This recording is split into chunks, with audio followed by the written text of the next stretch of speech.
тебе, Василек. Представь себе, идет бой, кругом рвутся вражеские снаряды, кругом воронки, и здесь же растет цветок. И вдруг очередной взрыв. Василек сорван. Я его поднял и положил в карман гимнастерки. Цветок рос, тянулся к солнцу, но его сорвало взрывной волной, и если бы я его не подобрал, его бы затоптали. Вот так фашисты поступают с детьми оккупированных населенных пунктов, где они убивают и топчут ребят. Мила.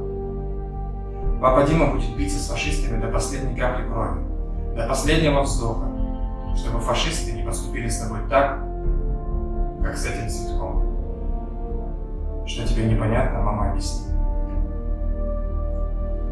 Это письмо комиссар Петров написал в 1942 году, в промежутке между сражениями под Сталинградом. Комиссар Петров был ранен, но Василек, сорванный на поле боя, сохранил в кармане гимнастерки, а потом вложил его в письмо, которое отправил дочери уже из госпиталя.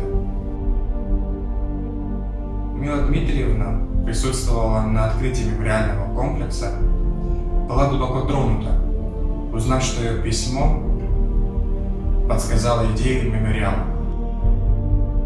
Людмила Дмитриевна до сих пор помнит тот знаменитый Василек из отцовского письма. Само письмо и другие документы Дмитрия Петракова они с мамой по первой же просьбе передали в музей, который организовали в Минске.